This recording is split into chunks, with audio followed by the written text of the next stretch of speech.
Good evening and good morning to my Americanos and my UK folk. I don't know what time it is in Australia, but I just got finished watching a 3-hour documentary. I didn't watch it in one sitting, but it's called The Fall of the Cabal. And I want to shout out my, actually, I don't know if he's a subscriber or not, but he left a comment on my Conspiracy of Silence review, which is another documentary I reviewed as well. I think that was it. And I don't know, it was one of my reviews. I can't find it now, but shout out to that dude who commented on it.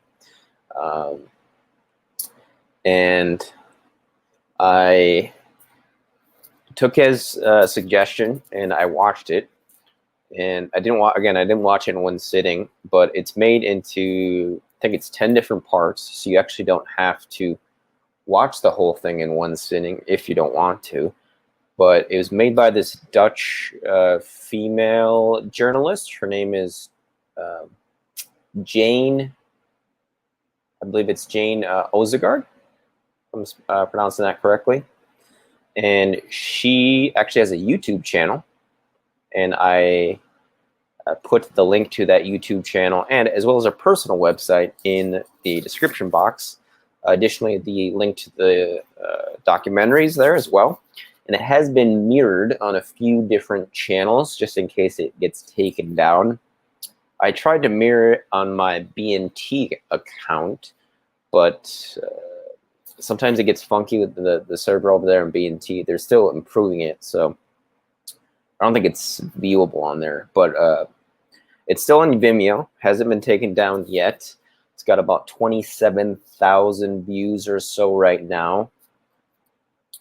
And it is quite well done, I have to say. It actually mentions Mr. Wedger, John Wedger, I think in part 3 or 4, it mentions John Wedger. It actually doesn't say his name, but it shows his picture and suggests that viewers go and look him up, which I think is pretty great. I actually don't even know if Mr. Wedger is aware of that, but I'll probably text him after this and let him know, because I think that's pretty cool.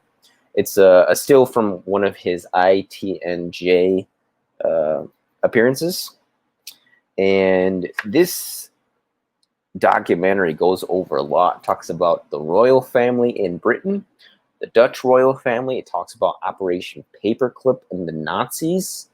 It talks about adrenochrome, Hollywood stars like Mel Gibson calling out the cabal. It talks about Elijah Wood, Corey Feldman, who was molested as a child due to him being in the Hollywood, kind of unprotected with no parent to vouch for him as a youth, and his friend, whose name escapes me right now, but who actually committed suicide.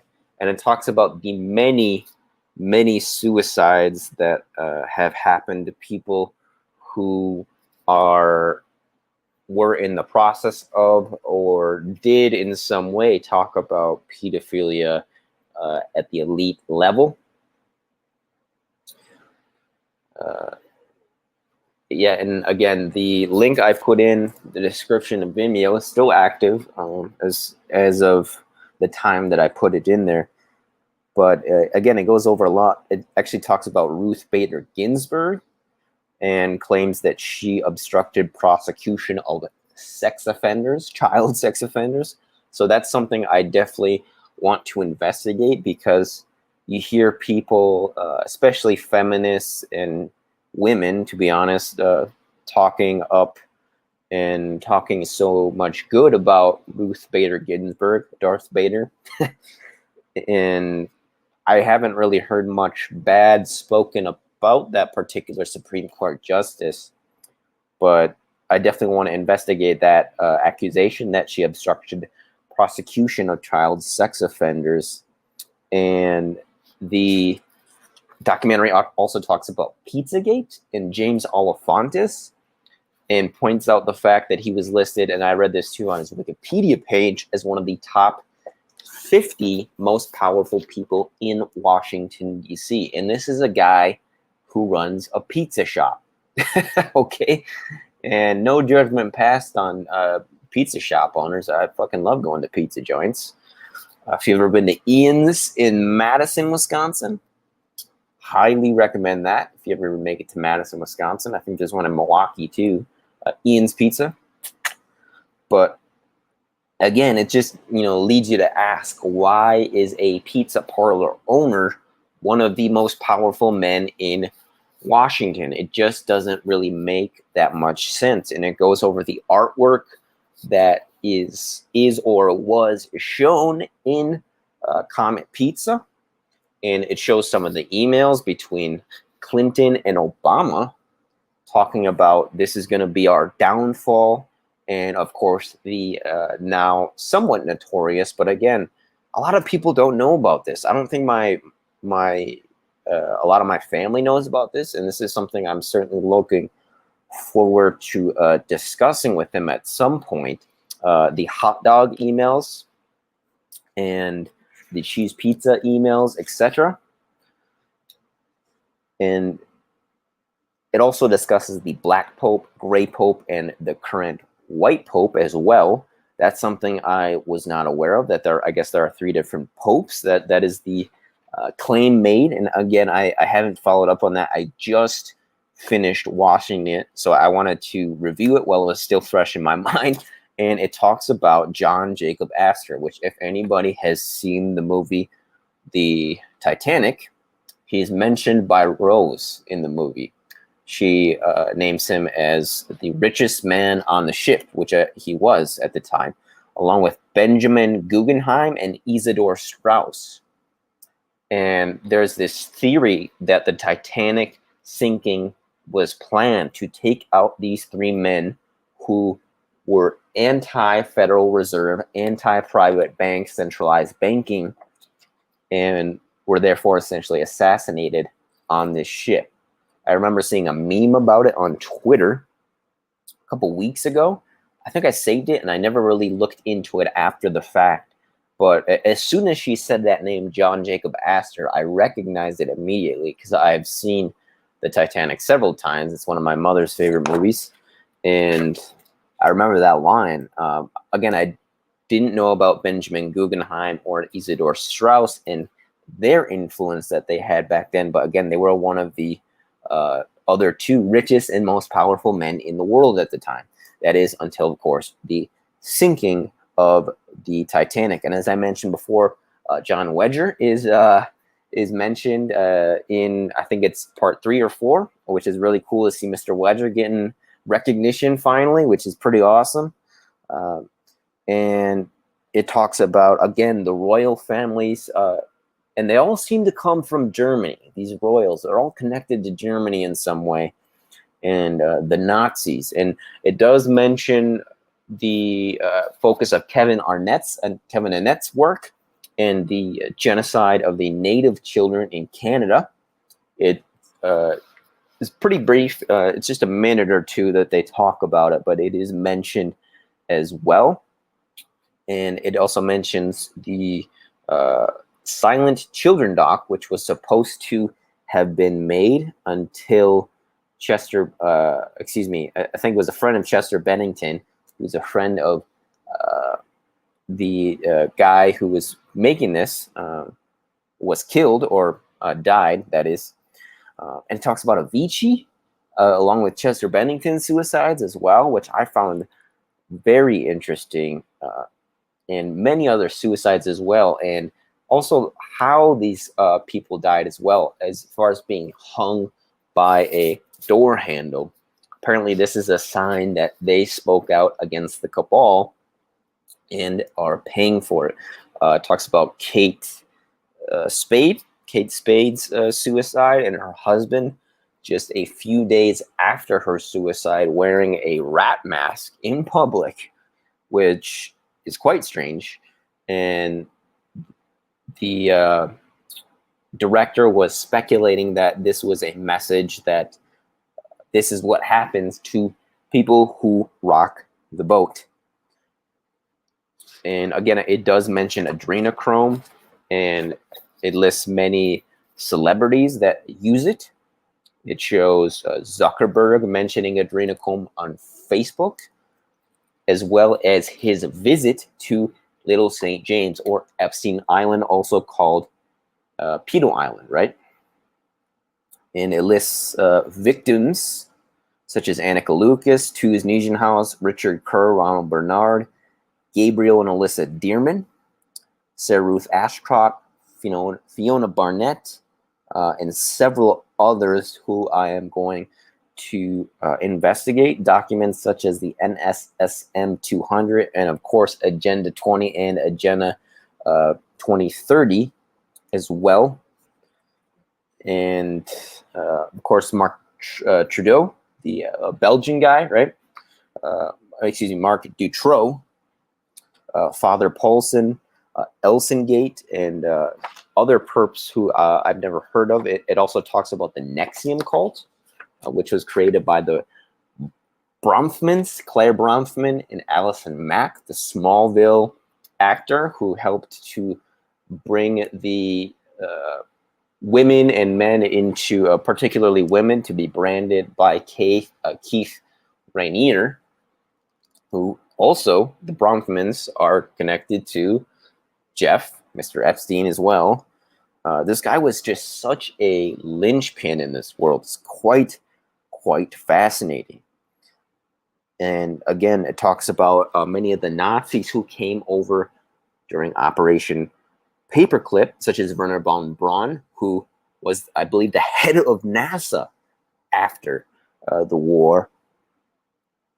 Hannah Reich, Alicia Weber, and her connection to the Nazis.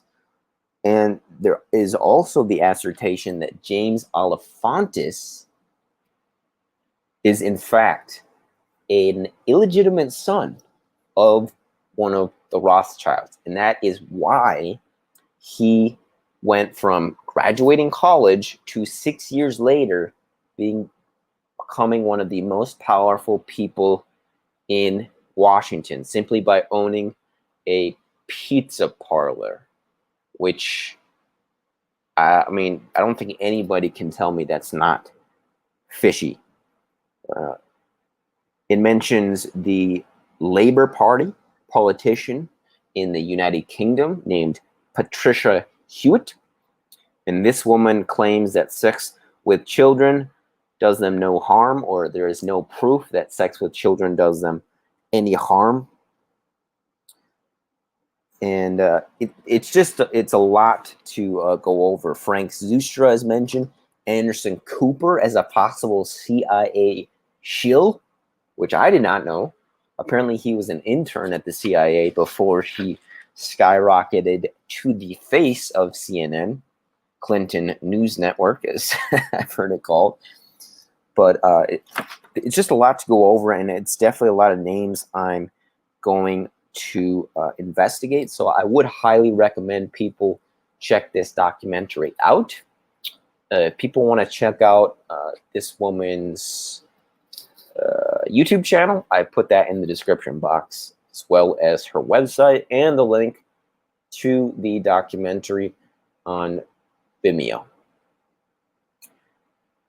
I think this is essential viewing for anybody who is interested in the cabal, the deep state, the Clinton emails, WikiLeaks, Julian Assange, any of this stuff. I think it's essential viewing. Again, it's made in, I believe, 10 parts, so you don't have to watch the whole thing in one sitting. Obviously, it's 3 hours, but very well done.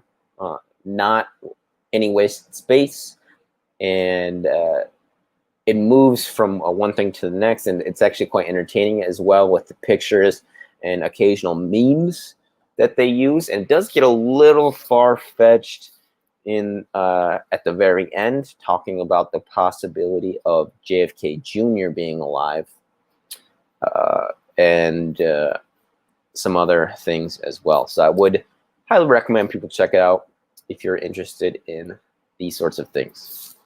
This has been my review of the documentary called The Fall of the Cabal. I think it's a good watch, essential viewing for anybody who's interested in these sorts of topics. And of course, my colleague John Wedger is mentioned as well briefly, which is quite awesome.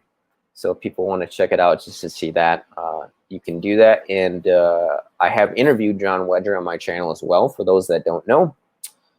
And you can find that by just going on my channel and typing in John Wedger. And I actually might link the interviews in the comments as well. So I hope people go and check this out. Maybe give this journalist a subscription. I'm going to get in touch with her, see if she is up for a chat.